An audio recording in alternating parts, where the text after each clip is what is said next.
ஹரே கிருஷ்ணா ஹரே கிருஷ்ணா கிருஷ்ணா கிருஷ்ணா ஹரே ஹரே, ஹரே ராமா ராமா ராமா ஹரே ஹரே. குட்டி கதைகள் 207. இதில் பீமசேனருக்கும் வியாசதேவருக்கும் நடந்த உரையாடல் எனும் கதை காண்போம். முன்பு ஒரு சமயம் மகாபாரதத்தில் யுதிஷ்டிரரின் சகோதரரான பீமசேனர் முழுமுதற் கடவுள் மற்றும் பரம புருஷ பகவான் ஸ்ரீ கிருஷ்ணரின் அவதாரம் ஆகிய பெரும் முனிவரான வியாசதேவரிடம் கேட்டார். ஓ கற்று அறிந்த மற்றும் வணக்கத்திற்கு உரிய பெரியவர் அவர்களே, எனது தாய் குந்தி மகாராணி, எனது சகோதரர்களான யுதிஷ்டிரர், அர்ஜுனன், நகுலன், சகாதேவன் மற்றும் திரௌபதி ஆகியோர் ஏகாதசி நாளன்று எதையும் உண்ணுவது கிடையாது. அவர்கள் என்னையும் ஏகாதசி அன்று விரதம் மேற்கொள்ளுமாறு வற்புறுத்துகின்றார்கள். ஏகாதசி விரதம் வேத சாஸ்திரங்களின் கட்டளையாக இருப்பினும் என்னால் பசியை பொறுத்து கொள்ள முடியாதது ஆகையால் என்னால் உண்ணாவிரதம் மேற்கொள்ள முடியாது என அவர்களுக்கு கூறிவிடுவேன். ஆனால் என்னால் இயன்றவரை தானங்கள் செய்கின்றேன். விதிமுறைகளுக்கு ஏற்ப பகவான் கேசவனை வணங்குகின்றேன். ஆனால் உண்ணாவிரதம் மட்டும் என்னால் மேற்கொள்ள முடியாது. ஆகையால் உண்ணாவிரதம் இருக்காமல் எவ்வாறு ஏகாதசியின் பலனை அடைவது என்பதை தயவு செய்து எனக்கு கூறுமாறு கேட்டுக்கொள்கின்றேன். இப்பொழுது இந்த வார்த்தைகளை கேட்ட வியாசதேவர் கூறினார். ஓ பீமா, நீ நரக லோகத்தை தவிர்த்து மேல் உலகங்களுக்கு செல்ல விரும்பினால் ஒவ்வொரு மாதத்திலும் 2 ஏகாதசி அன்றும் உண்ணாவிரதம் மேற்கொள்ள வேண்டும். இப்பொழுது பீமன் கூறினான். ஓ பெரும் முனிவர் அவர்களே, பகவான் ஸ்ரீ கிருஷ்ணனின் கட்டளைப்படி வருஷத்திற்கு 24 ஏகாதசிகளை என்னால் கடைப்பிடிக்க முடியாது. என்னால் ஒரு கணம் கூட பசியை பொறுத்து கொள்ள முடியாது. இந்நிலையில் பகலும் இரவும் எப்படி என்னால் உண்ணாமல் இருக்க முடியும்? பிரீகா எனப்படும் பசித்தீ எப்பொழுதும் எனது வயிற்றிலே குடி கொண்டு உள்ளது. அந்த தீயை அதிக அளவில் உண்பதால் மட்டுமே அணைக்க முடியும். ஆனால் மிக சிரமப்பட்டு வருஷத்திற்கு ஒரு நாள் மட்டும் என்னால் உண்ணாவிரதம் இருக்க முடியும். ஆகையால் இவ்வாழ்க்கையிலும் அதற்கு பின்னரும் மங்களத்தை அடையக்கூடிய ஒரு விரதத்தை பற்றி எனக்கு கூறுங்கள் என கேட்டார். இப்பொழுது வியாசதேவர் கூறினார்.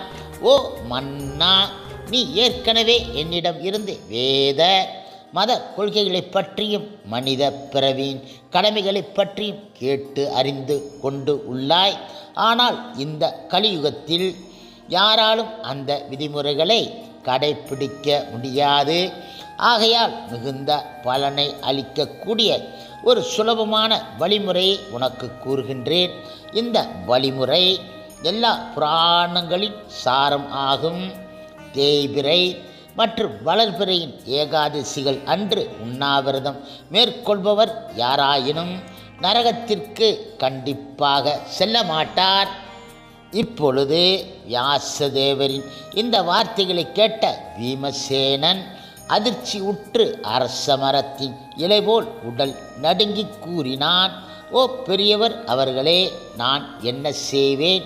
வருடம் முழுக்க ஒவ்வொரு மாதமும் 2 நாட்கள் உண்ணாவிரதம் மேற்கொள்ள கண்டிப்பாக என்னால் முடியாது. ஆகையால் எனது பகவானே, தயவு செய்து எல்லா பலன்களையும் அடையக்கூடிய ஒரே ஒரு சக்தி வாய்ந்த விரதத்தை எனக்கு கூறுமாறு கேட்டுக்கொள்கின்றேன். இப்பொழுது வியாசதேவர் நமக்காக பதிலளித்தார். மே ஜூன் மாதங்களில் வளர்பிறையில் சூரியன் ரிஷப ராசி அல்லது மிதுன ராசியில் இருக்கும்போது தோன்றக்கூடிய ஏகாதசி நிர்ஜல ஏகாதசி எனப்படுகின்றது. இந்த ஏகாதசியில் ஒருவர் நீரும் கூட அருந்தாமல் முழு உண்ணாவிரதம் மேற்கொள்ள வேண்டும். இந்த நாள் அன்று ஒருவர் தன்னை தூய்மைப்படுத்தி கொள்வதற்காக ஒரே ஒரு கடுகளவு நீரை அருந்தி அச்சமனா செய்து கொள்ள வேண்டும். இந்த அளவிற்கு மிகுதியாகவோ குறைவாகவோ நீரை அருந்தினால் அது மதுவை அருந்துவதற்கு சமம் ஆகும். இந்த ஏகாதசி அன்று கண்டிப்பாக ஒருவர் எதையும் உண்ணக்கூடாது. இந்த நிர்ஜல ஏகாதசி சூரிய உதயம் தொடங்கி துவாதசி சூரிய உதயம் வரை நீரை கூட அருந்தக்கூடாது. இவ்வாறு நீரையும் அருந்தாமல் சிரத்தையுடன் இந்த ஏகாதசியை அனுஷ்டிப்பவர் வருடத்தில் உள்ள எல்லா ஏகாதசிகளின் பலனையும் அடைந்து விடுவார். துவாதசி அன்று விடியற்காலையில் துயில் எழுந்து குளித்துவிட்டு பிறகு தங்கத்தையும் நீரையும் அந்தணர்களுக்கு தானம் அளிக்க வேண்டும். அதன் பின்னர் அந்தணர்களோடு உணவு உண்டு விரதத்தை முடிக்க வேண்டும். ஓ பீமசேனா, இந்த ஏகாதசி அனுஷ்டிப்பதால் ஒருவர் அடையும் பலன்களை பற்றி கூறுகிறேன், கேட்பாயாக. இந்த ஏகாதசியை அனுஷ்டிப்பதால் ஒருவர் ஒரு வருஷத்தில் உள்ள அனைத்து ஏகாதசிகளையும் அனுஷ்டிப்பதால் அடையும் பலன்களையெல்லாம் அடைந்து விடுவார். தனது கைகளில் சங்கு, சக்கரம், கதை மற்றும் தாமரை மலர் ஆகியவற்றை ஏந்தி இருக்கும் பகவான் விஷ்ணு என்னிடம் ஒருமுறை கூறினார், ஓ எல்லா தர்மங்களையும் துறந்துவிட்டு என்னிடம் சரண் அடைந்து எனக்கு மிக பிரியமான இந்த நிர்ஜல ஏகாதசி எவர் ஒருவர் கடைப்பிடிக்கின்றாரோ அவர் நிச்சயமாக எல்லா பாவ விளைவுகளில் இருந்தும் விடுபடுவார். இந்த கலியுகத்தில் செல்வத்தை தானம் அளிப்பதால் ஒருவர் இறுதி இலக்கை அடைய முடியாது. அதுபோன்றே ஸ்மார்த்த விதிமுறைகளை கடைப்பிடிப்பதாலும் ஒருவர் எந்த ஒரு பலனையும் அடைய முடியாது. பல தவறுகளால் கலங்கப்பட்ட இந்த கலியுகத்தில் வேதம், மதம், கொள்கைகள் யாவும் பயன் தராது. ஓ வாயு புத்திரா, இதற்கு மேலும் என்ன சொல்வது? எல்லா ஏகாதசிகளிலும் உணவு உட்கொள்வதை தடை செய்யப்பட்டு உள்ளன. நிர்ஜலா ஏகாதசி அன்று நீர் அருந்துவதையும் தடுக்கப்பட்டு உள்ளன. இந்த ஏகாதசி அனுஷ்டிப்பவர் எல்லா புனித ஸ்தலங்களுக்கும் செல்வதன் பலனை அடைவார். இப்படிப்பட்ட ஒருவரை மரண நேரத்தில் பயங்கரமான தோற்றமுள்ள யம தூதர்கள் நெருங்குவது கிடையாது.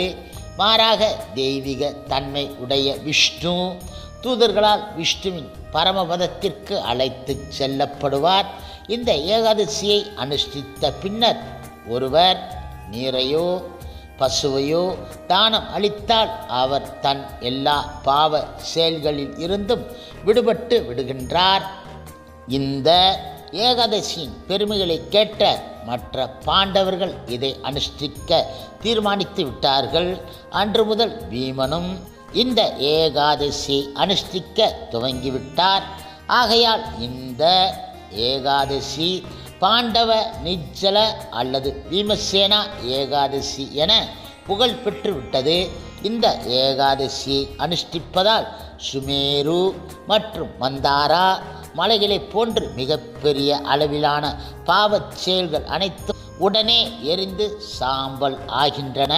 ஓ மன்னா, புனித ஸ்தலங்களில் குளிப்பது, தானம் அளிப்பது, வேத மந்திரங்களை உச்சரிப்பது போன்ற எந்த ஒரு பக்தி தொண்டையும் இந்த ஏகாதசி அன்று மேற்கொண்டால் அதன் பலன்கள் பன்மடங்கு அதிகரிக்கும் என பகவான் ஸ்ரீ கிருஷ்ணர் நிர்ணயித்து உள்ளார்.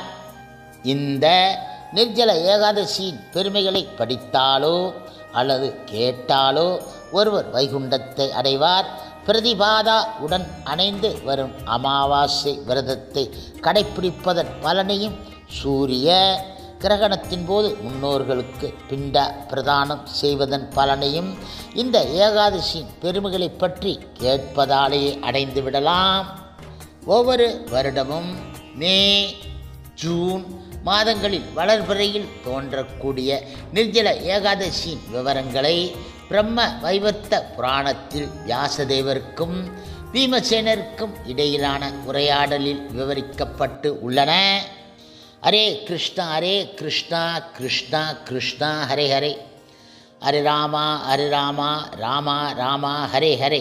ஸ்ரீல பிரபுபாதரின் சேவையில் இஸ்கான் பக்தர்கள்.